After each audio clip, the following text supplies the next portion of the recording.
Welcome to the Golden State Media Concepts Life and Happiness Podcast, the show that takes you on a journey of exploration. We'll discuss tried and true methods alongside the latest trends of how to best live your life to its fullest and happiest. From psychology to meditation, science to self-help books, the GSMC Life and Happiness Podcast will help you to discover what makes you happy and how you can live life being the best you possible.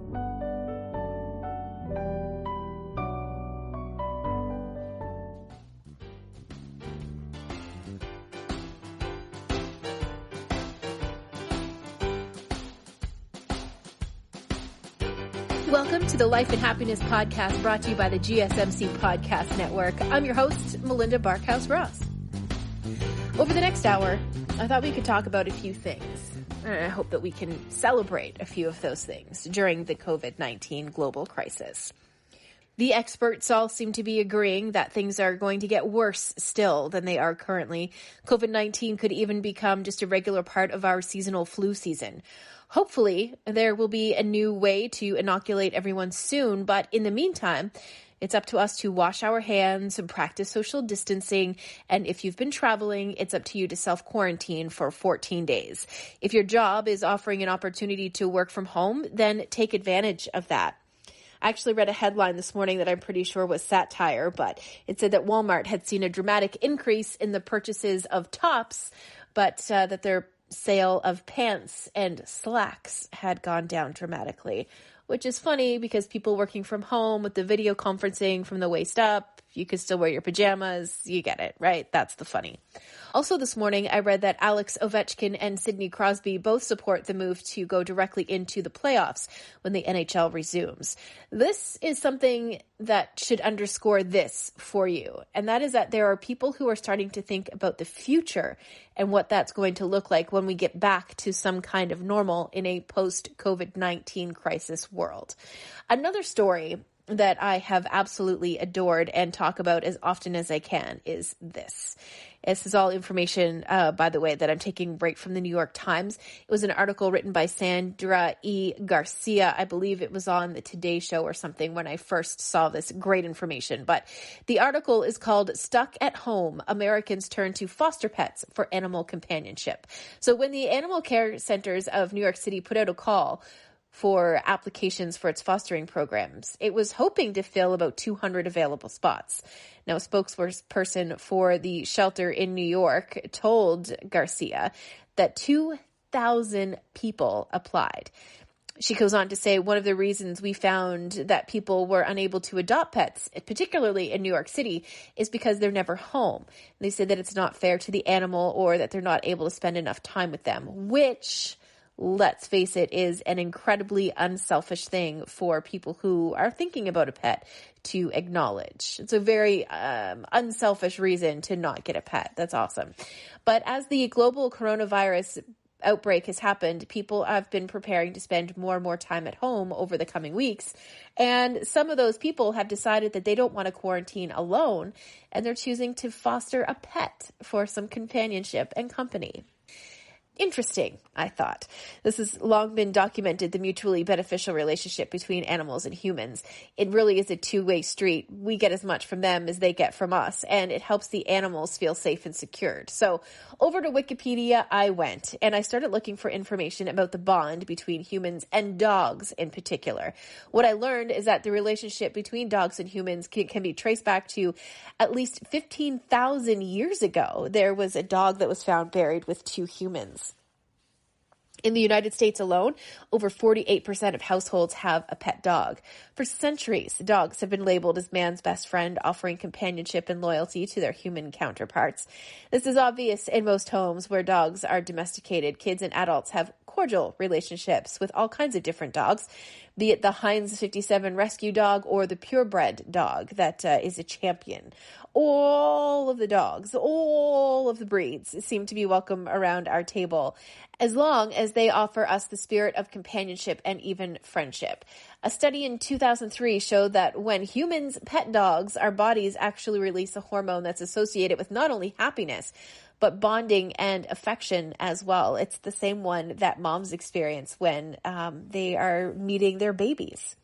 If you look at the social support theory, animals have a source of social support and companionship, which is necessary for the well-being of humans, especially those of us who are isolated, such as going through the COVID-19 crisis right now. Even kids who don't have brothers or sisters, or the elderly who live alone. According to self-psychology, an animal can be a self-object that gives us a sense of cohesion, support, or sustenance to a person's sense of self. Self-psychology explains why some animals are so crucial to a person's sense of self and well-being. A dog's companionship often gives people a sense of purpose by causing them to develop a daily routine and giving them something to look forward to each day. Studies also show that owning a dog reduces stress, alleviates anxiety, and can even prolong a human's lifespan. Another website that I go to all of the time because it's fascinating is curiosity.com. And it has a lot of articles that are related to the study of relationships between humans and dogs. And one of the articles was written by May Rice. It was published in January of 2019. She says it's been found that dogs understand us better than monkeys do, which is incredible because we share so much of our DNA with monkeys, right? But at times, dogs understand humans better than we even understand each other. They can recognize our faces. They can read facial expressions. They can even take on our moods. It's even been suggested that dogs take on the personality of their human companions. Now, I'm not really sure how I feel about this one because, well, Chop has gotten a little bit demanding, and when he wants things, he wants them now. He takes up too much room in the bed and can generally be a little bit cranky. I don't know what that says about me as a human, but I'm sure it's my fault in there somehow. Now, I don't want to overlook cats. They shouldn't be overlooked, in fact. Individual cats may show that they like their owners in a lot of different ways, according to studies. Most cats will show affection by rubbing on their owners or sitting on their lap. More independent cats, however, can show their affection simply by being in the same room with their owner. There's lots of variations in how cats display social behavior towards people. Unlike with dogs, right, we haven't interrupted their development so much. Like we didn't breed cats to do specific tasks. So there's a little bit more diversification in the breeds of cats in their behavior. And I mean, obviously there's something about them that we like. There's something like over 74 million cats right now living in U.S. homes. The question, though, is did cats allow us to domesticate them, or did they simply decide that we weren't so bad and the indignity of the occasional belly rub wasn't so bad? I mean, it's even been suggested that the sound of a cat's purr has a healing effect on humans. Now, no matter what you believe, it is a hope of mine that some of these foster homes that animals have been taking advantage of during the corona outbreak will turn into what they call in the pet adoption world a foster fail. It's when pets end up in a forever home instead of a temporary situation. It's a lovely thought, and to me, it's a massive positive that can come out of the corona pandemic. Up next on the Life and Happiness podcast on the GSMC podcast network, we will look at what you can do to keep yourself happy, because even if you're quarantined with your favorite person or people, it can get a little taxing and your house can start to feel smaller and smaller and smaller. We'll be right back. Are you tired of the same old news? Are you sick of the seemingly endless political spin and negativity? The GSMC America Still Beautiful podcast is a weekly news podcast covering all the top positive and uplifting news stories. We cover stories that will inspire, uplift, and remind you of the good in the world. Tune into the Golden State Media Concepts America Still Beautiful podcast to get all the great and positive news stories of today. Download the GSMC America Still Beautiful podcast on iTunes, Stitcher, SoundCloud, Google Play, or anywhere you find podcasts. Just type GSMC in the search bar.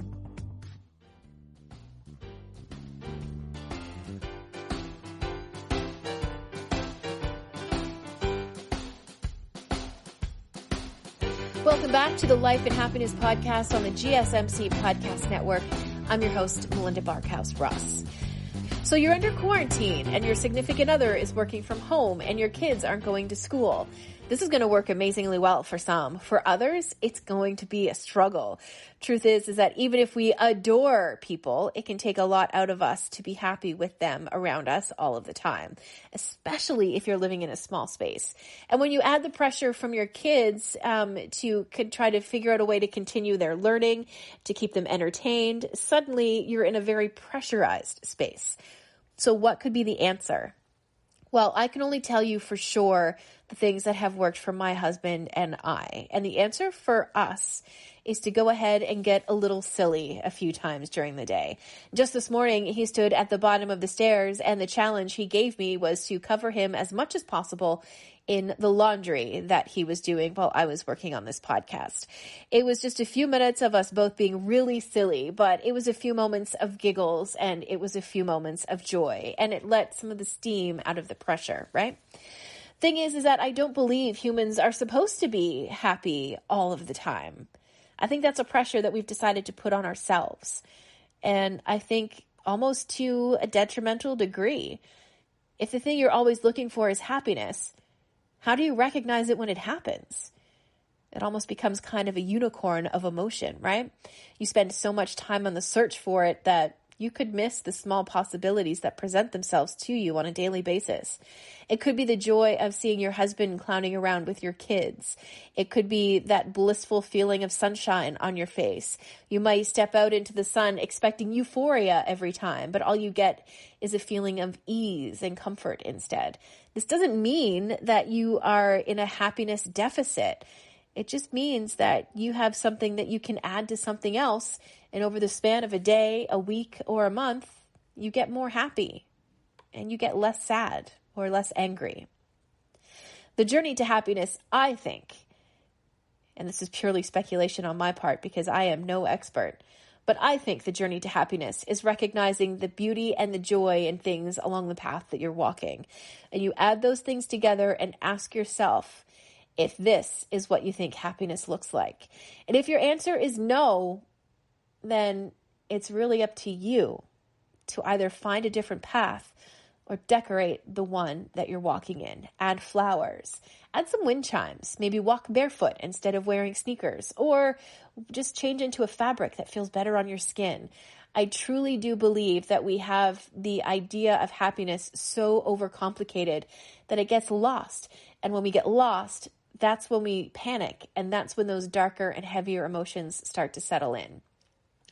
Now, just let me paint this picture for you. When I was in high school, I used to do a thing in the summertime where I would try to chase the sunset.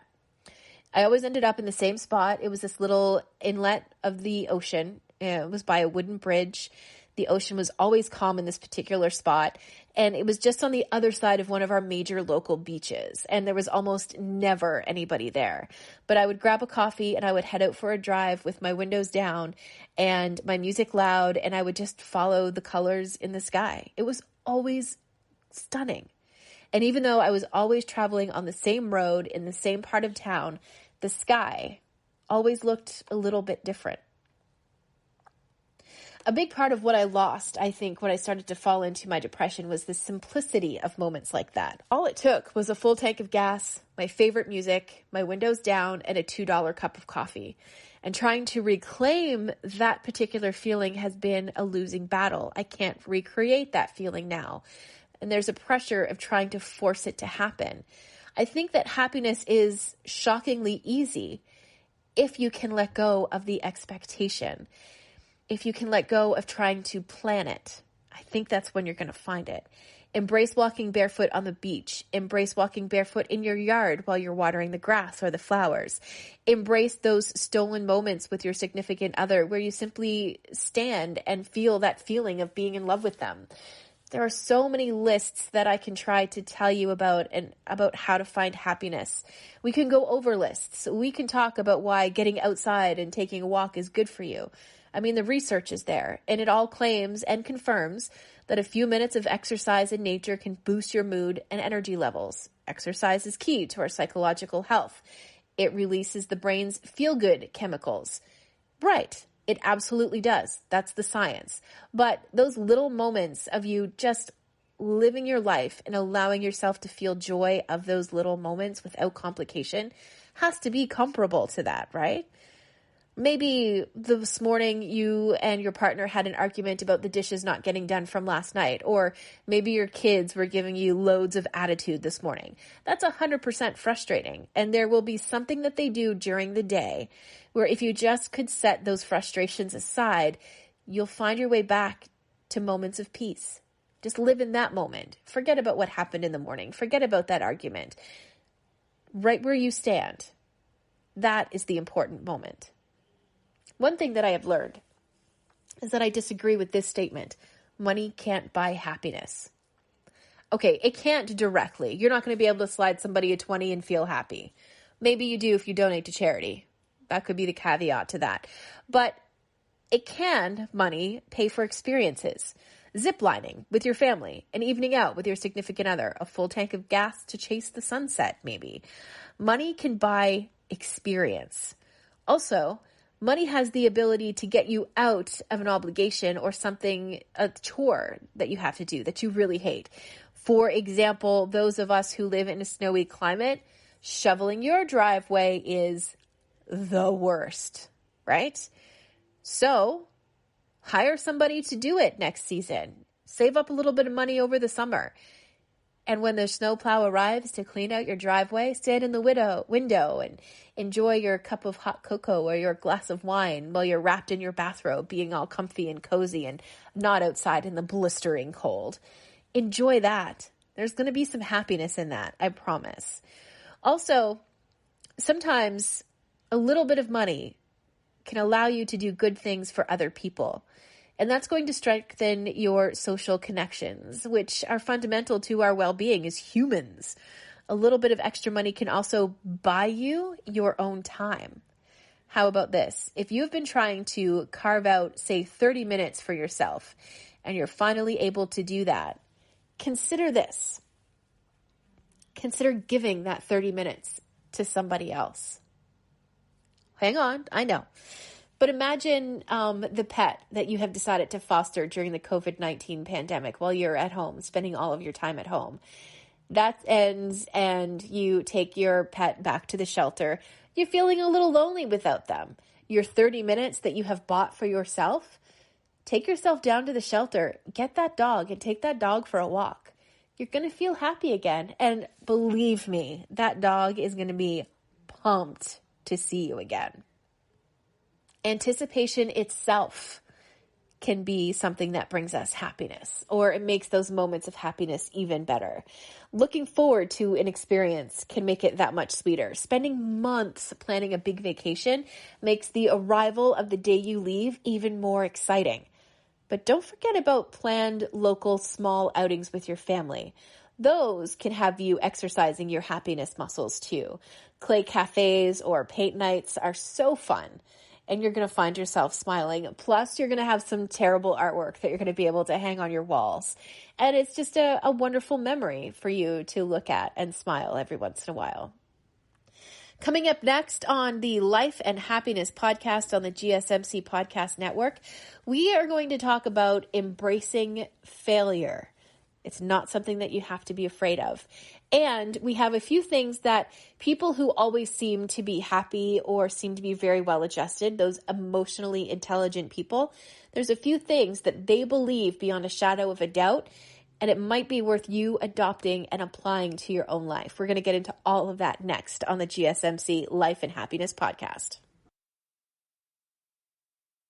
Tired of searching the vast jungle of podcasts? Now listen close and hear this out. There's a podcast network that covers just about everything that you've been searching. Hey! The Golden State Media Concepts Podcast Network is here.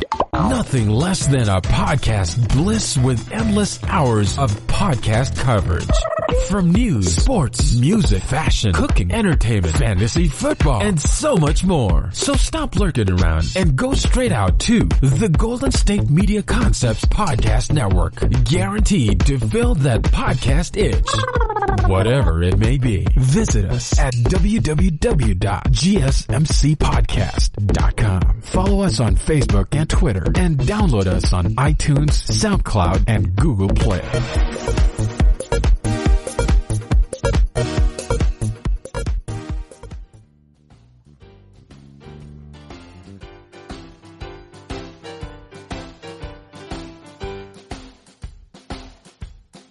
Welcome back to the Life and Happiness podcast on the GSMC Podcast Network. I'm your host, Melinda Barkhouse-Ross. So, failure. So many people are afraid of failure. And I think how we feel about failure determines whether it makes us happy or sad. People who overcome adversity do better in life when they learn how to cope with challenges. Failure is an incredible teacher, and believe me, I've learned a lot from failure. It helps us realize what doesn't work, and it makes us change for the better. As IBM CEO Thomas Watson once said, if you want to increase your success rate, double your failure rate. Okay, so what does all of that really mean? It really means this. I gave up learning how to play guitar because I couldn't get it. Do you know why I couldn't get it? Because I was getting frustrated by not being able to hit those notes. And what kept frustrating me was that no matter how much I seemed to practice, I didn't feel like I was improving. Truth is, I was improving a little bit every single time. And if you were good at every single thing that you ever picked up or that you ever attempted to do, and you were just 100% good at it all of the time, would devalue being able to do something like that exponentially. It would be huge, right? So I gave up on learning how to play the guitar.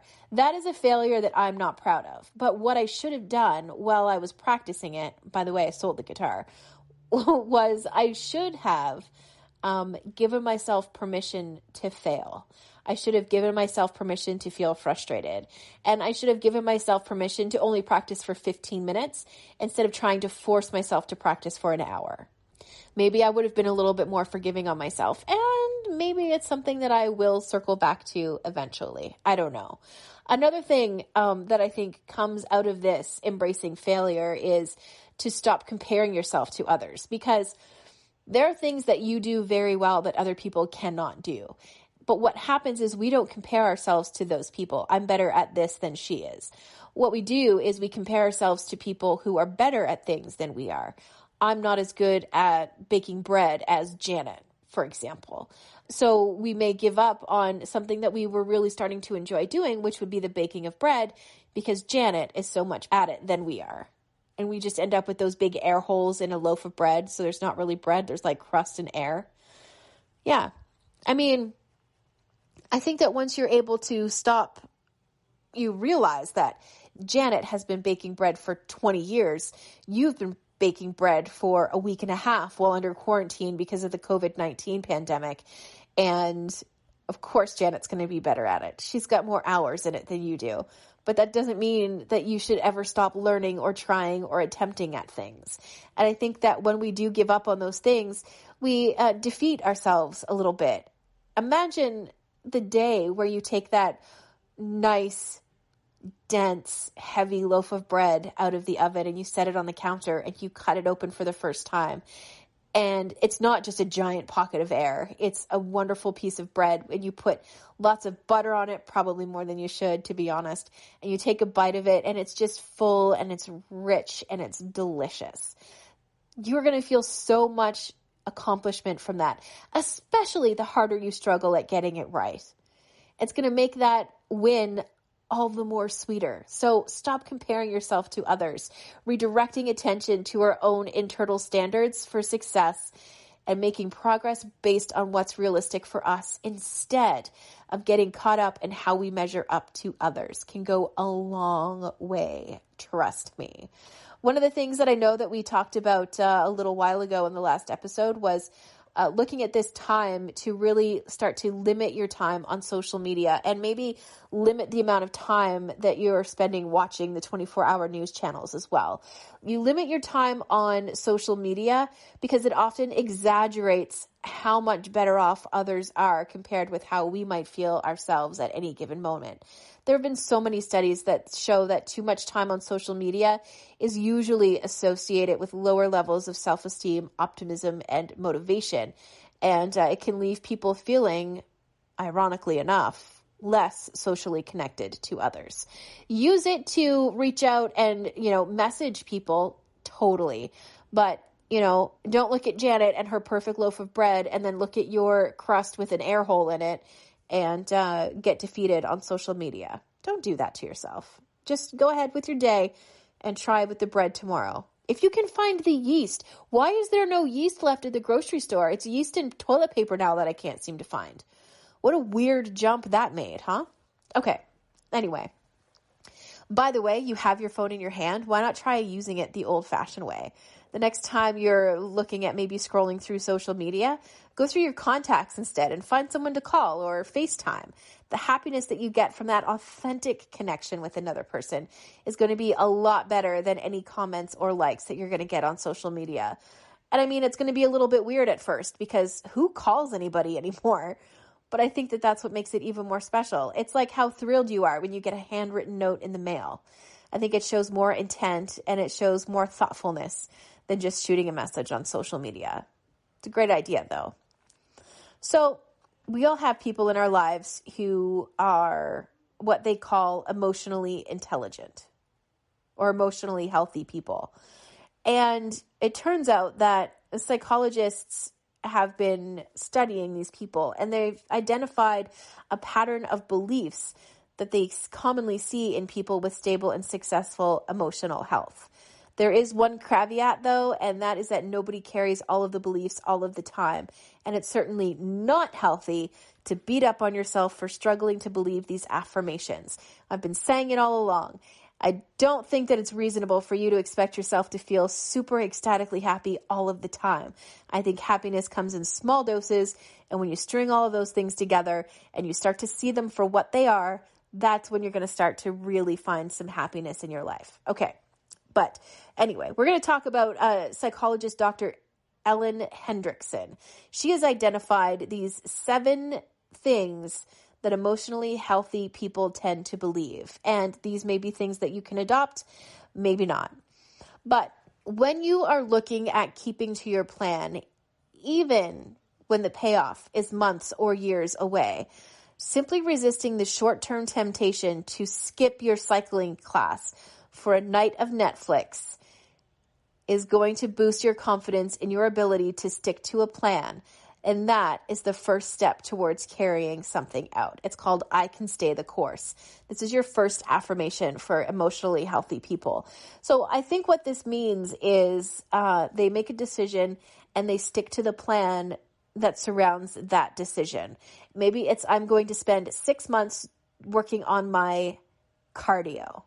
So instead of giving themselves a night off if they have planned to go 3 nights a week, for example, and they decide, no, you know what, it's Wednesday, I've had a really hard day at the office, I'm going to stay home and I'm going to binge watch The Tiger King on Netflix. They don't give themselves the pass for that. They stick with the plan. And sticking with the plan is going to help them appreciate their long-term goal more than the short-term break that they're giving to themselves. I like this one a lot, and I really find myself struggling here. And this one is more for mood-independent behavior. And it basically means that sometimes you can want to do something but not feel like it. So you start by doing the thing, right? Most of the time, your mood is going to catch up. And even if it doesn't, you'll have done what you needed to, and that is going to feel good in retrospect. So this one is, I can do things I don't feel like doing. It happens quite often to me. I don't feel like going over to my friend's house because they're having like 20 people over to the house. I don't know anybody, and I'm just going to feel awkward and uncomfortable the whole night. But I promised that I would be there, and they called to confirm that I'm still coming, so there's not really any way for me to get out of it. But what happens when you get there is you start enjoying yourself in spite of yourself. Weird, right? Another one that they talk about is when you face obstacles and you don't give up, or you find a way to get around them. It's the belief of I can roll with the punches. This belief reflects a degree of flexibility. In the same way that our first belief demonstrates stability, this one reinforces your ability to adapt your plans. So I can roll with the punches. For example, learning guitar, I couldn't quite get my hands into the right position for a particular note, and I was constantly struggling with it. What I should have done was find a way to hold my hands to make that work for me instead of just going ahead and giving up. That shouldn't have been my answer. Everyone deserves to be treated with respect. You don't really have to be a stable and emotionally healthy person to recognize this one, because everyone does deserve to be treated with respect. The CEO or the janitor, everybody deserves it, regardless of income, profession, race, class, gender, sexual orientation. It doesn't matter. To be healthy, it's important to recognize that we are all deserving of the same level of respect. Once you start to ostracize people, you're going to start to feel yourself almost get, maybe this would be an extreme way to explain it, but you almost get venomous towards, let's say you don't like race car drivers, for example. And every time you see a race, you're just going to be like, ugh, awful, boring, stupid, it's not a sport. And the list goes on and on and on, right? Well, the truth is that it is a very respectful profession. It's dangerous. They make good money at it. There are people all over the world who follow it faithfully, the same as people who follow hockey or football or basketball. And your disrespect of that particular section of people is doing nothing but harming yourself. When you're looking outwards at other people like that, you're really hiding from something in yourself, I think. I can laugh at myself. Oh, child, if you cannot laugh at yourself in your moments when you have done something a little bit goofy, you're going to struggle. And this happens constantly with everybody. If you can't find a way to laugh when you have tripped over something in the office and all you feel is embarrassment and want to go home, that's going to be a lonely place to be. Have a laugh with everybody in the office. I dare you to. Coming up next on the GSMC Life and Happiness podcast, we are going to get back to the last couple of things that emotionally healthy people do. And it has to do with your capabilities and that you are deserving of love. We'll be right back.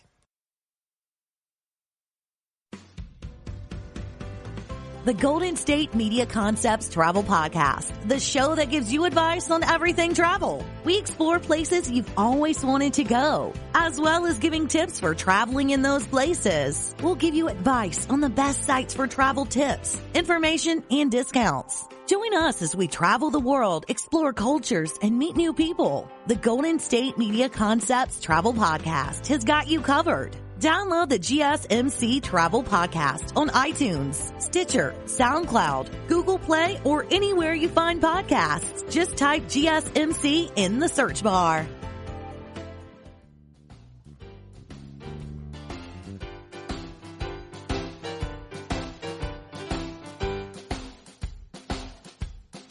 Welcome back to the Life and Happiness podcast on the GSMC Podcast Network.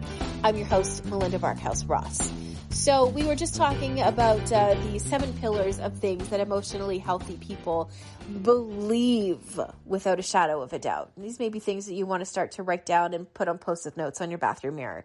We were just talking about the ability to have a laugh at yourself. If you've done something a little bit goofy, acknowledge it, have a laugh, and carry on. For example, when I fall down or when I trip, that's some of the times when I feel the most ridiculous, and it shows itself by me laughing at myself, which puts everybody else in the room at ease and kind of breaks the ice for a lot of people. You'll be surprised how making yourself the butt of the joke makes everybody else feel comfortable. But moving on, believing that you are resilient enough to accomplish what you set out is one of the surest ways to prevent anxiety.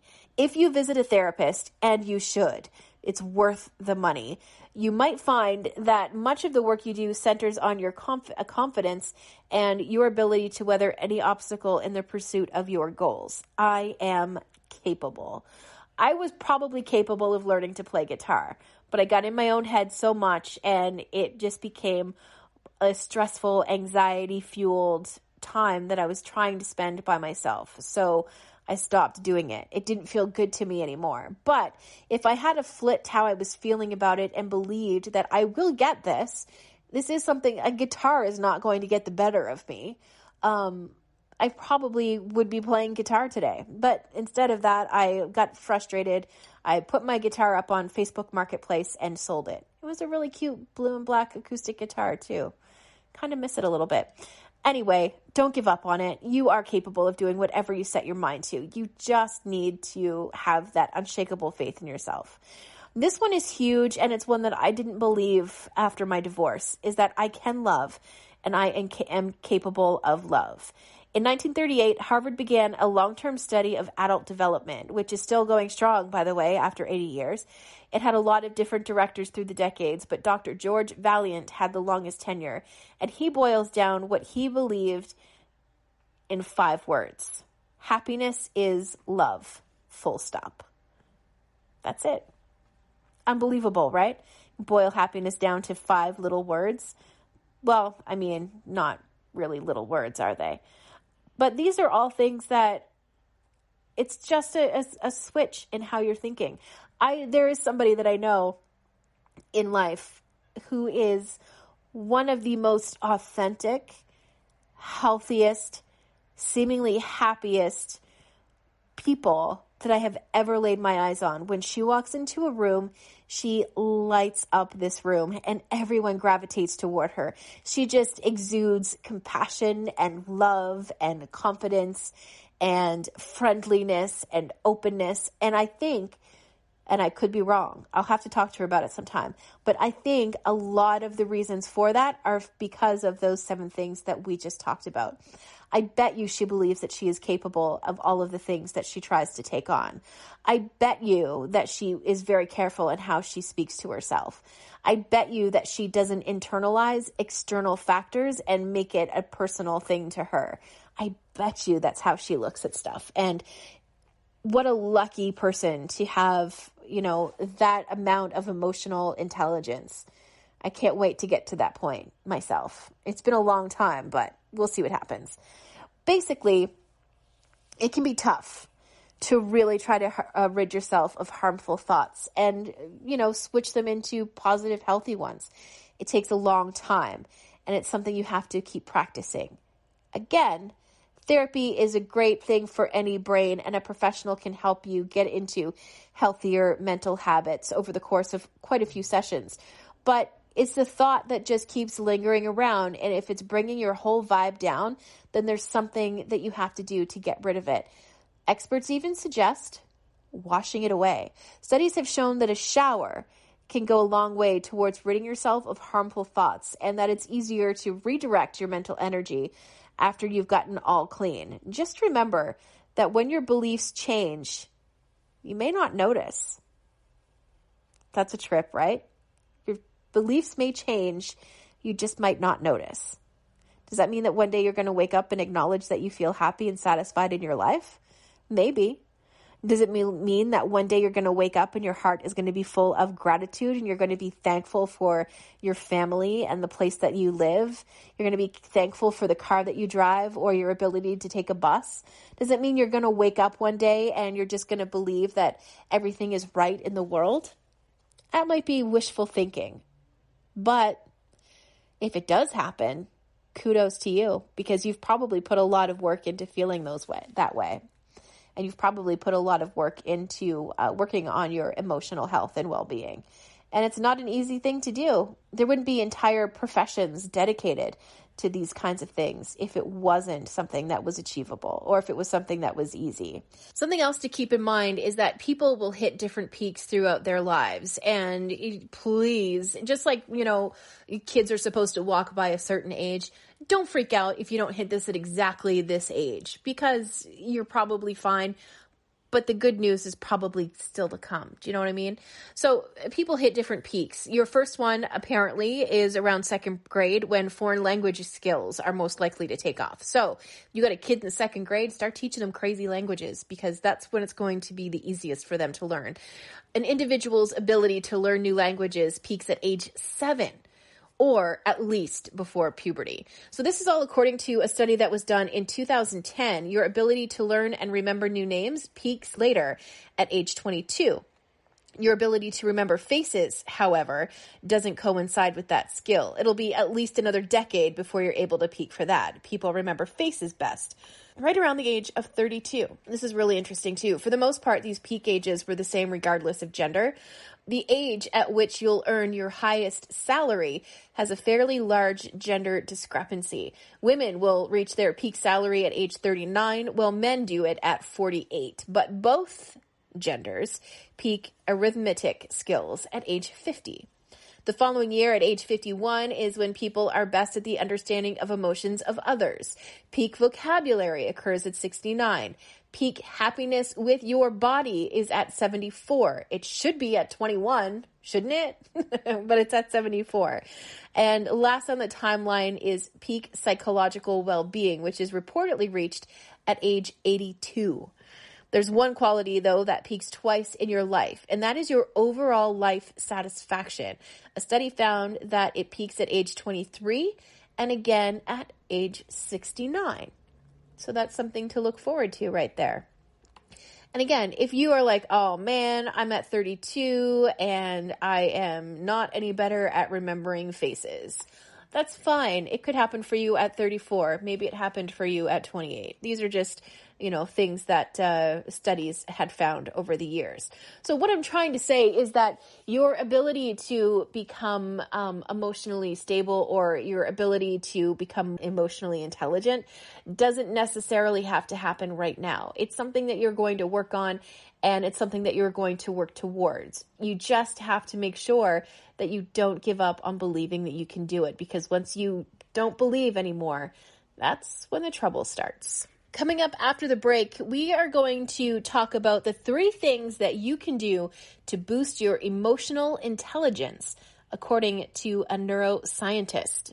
Hang on for that. We'll be right back with the Life and Happiness podcast on the GSMC Podcast Network. GSMC Beauty Tips Podcast gives you advice on everything from hair to fashion to skincare products. We'll talk about the latest trends in makeup, hairstyles, and anti-aging remedies. And we'll cover all of the newest fashion trends. If you have an interest in or questions about the beauty trends that might work best for you, the Golden State Media Concepts Beauty Tips Podcast has got you covered. Download the GSMC Beauty Tips Podcast on iTunes, Stitcher, SoundCloud, Google Play, or anywhere you find podcasts. Just type GSMC in the search bar.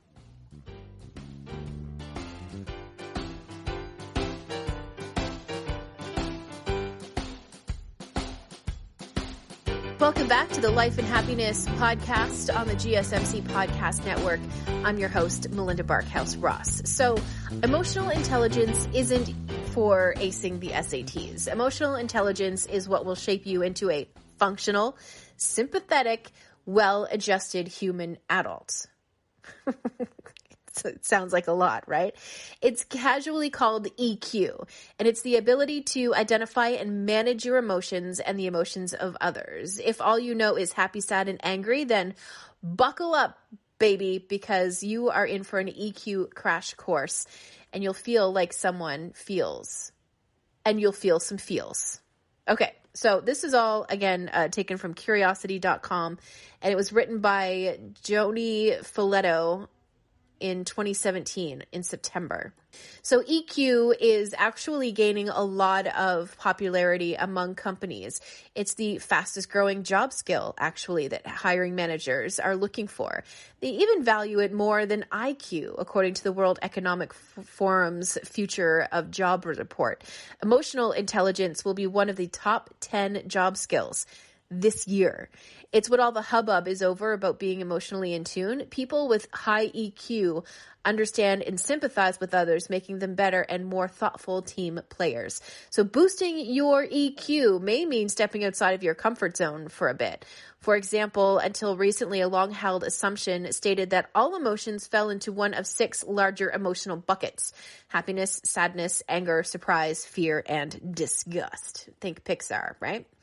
Now, according to a 2017 study at the University of California, Berkeley, researchers found that's pretty far from reality. The researchers identified not 6, but 27 distinct emotions.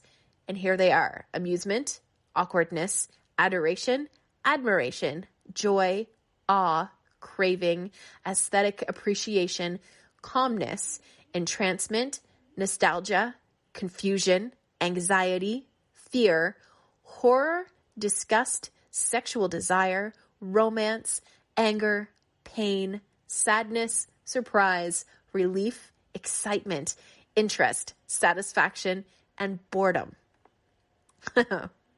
That's a lot, right? So you need to recognize a wide array of emotions. It's called emotional granularity in this study. So once you give the 27 emotions the credit they deserve, you'll start exploring the granularity of the feels. In other words, your brain would have many more options for predicting, categorizing, and perceiving emotion, providing you with more tools and more flexibility and functional responses. And that's a good thing, especially as we are looking at emotional intelligence as being one of the new things that a lot of companies are starting to look at. So you can learn new words for specific emotions. Norwegians, for example, have a word for the intense joy of falling in love. It's forelsket. I'm sorry if I've pronounced that wrong, but Forelsket. So if you're thinking that that's just a fancy way to say ecstatic, you would equate regret with heartache. Of course you wouldn't, right? But both of those words roll up into sadness. So once you learn new words for specific emotions, you can keep expanding your emotional granularity. You've probably never thought about learning words as a path to greater emotional health. It does follow directly from the neuroscience of construction. Word seeds your concepts, and concepts drive your predictions. Predictions regulate your body budget, and your body budget determines how you feel. Therefore, the more finely grained your vocabulary, the more precisely your predicting brain can calibrate your budget to your body's needs. In fact, people who exhibit higher emotional granularity go to the doctors less frequently, use medication less frequently, and spend fewer days hospitalized for illness. Create new emotions. Who says you can't? Give your own name to one. Call it silly pants when you feel like you are in a silly mood. All of these things are just going to help you identify a wider array of emotions. And you can start to take those 27 emotions that we listed earlier, and you could even thought tree from each one of them and start to assign different words underneath each of those. So you have your own unique emotional roadmap, and that is going to help you deal with other people and their emotions a whole lot better. And it turns out that's going to be one of those soft skills that apparently a lot of companies are going to be looking for. Now, if you want to read more about that, curiosity.com is going to be the place where you want to go, and you can search 3 things to boost your emotional intelligence according to neuroscience, if you want to read a little bit more about that and get some more information on the study, because it really is some pretty interesting and pretty neat stuff. I love anything that teaches us more about the human condition, because it can be a hard condition to be in, to be human. And I think that a lot of this quest for happiness is kind of what derails us a lot. And as I said before, I think it's the quest for happiness and not the journey to get there that kind of messes us up. I think it's as much an off-ramp as it is an on-ramp on the road of life, if you want to be poetic about it. And I think that happiness can really be as simple as, having a few quiet moments to yourself in the morning. I think happiness can be as easy as, a cuddle while you're watching ridiculous shows on Netflix together. It can really be as easy as, building models with your kids. It could be as easy as taking your kids to an air show if they're obsessed with airplanes. There's joy in all of those things. And I think it's really up to us to put a priority in finding it and putting a priority on making sure that we are living in the moment of it and really enjoying it as best we can. So next on the GSMC Life and Happiness podcast, brought to you by the GSMC Podcast Network, we are going to try to summarize what we talked about today. We're going to attempt to do that one next. Pets bring such joy to our lives, and the GSMC Pets podcast is here to share in that joy. We'll tell stories of pets finding their forever homes, acting in unexpected ways, being helpful, or just being silly. Whether you love dogs, cats, llamas, reptiles, fish, or you've never met an animal you didn't like, the GSMC Pets podcast is for you.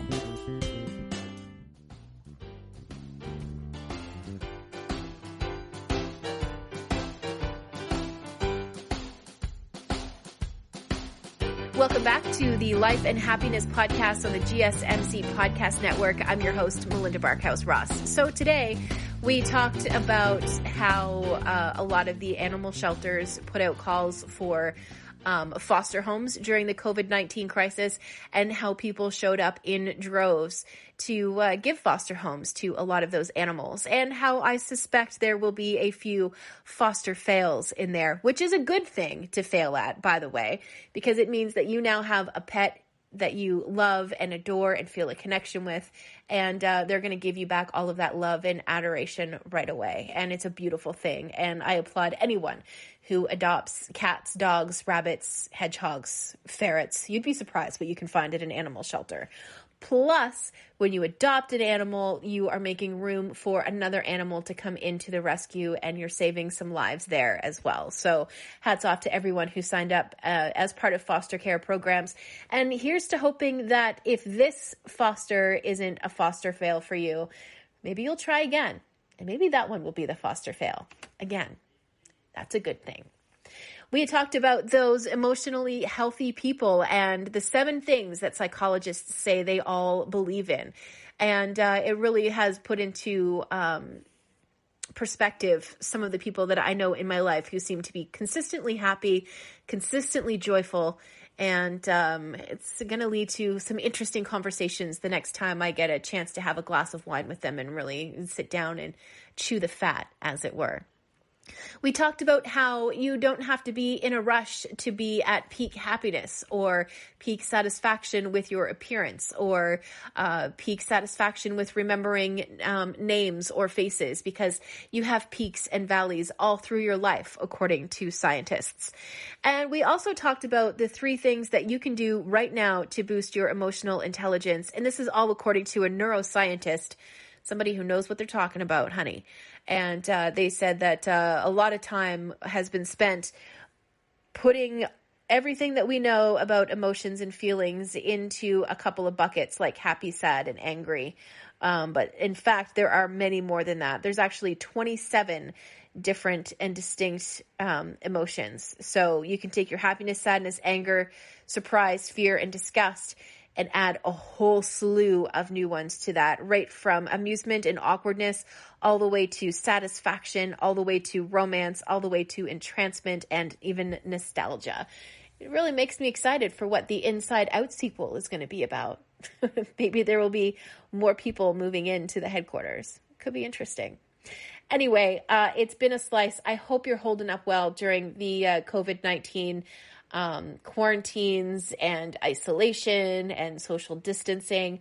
I really hope that you are. And if you do find yourself struggling, find yourself a sunbeam to sit in for a few minutes and try to enjoy it. Like I said in a previous podcast, rip open those curtains, open up the window, let some fresh air in, take a deep breath, and remember that this too shall pass. And we will get on with life and things will go back to normal. Could be a new normal, but you will eventually leave the house again and you will eventually go back into the office for work, which means you will eventually have to put pants on.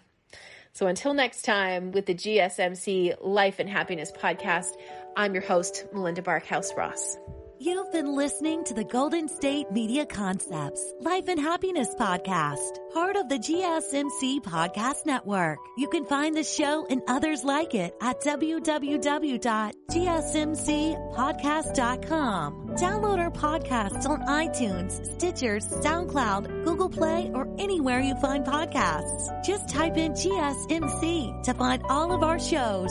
From the GSMC Podcast Network, from sex and relationships to health and wellness, life and happiness, and even weird news. You can also follow us on Twitter and Facebook. Thank you, and we hope you have enjoyed today's episode of the Golden State Media Concepts Life and Happiness Podcast.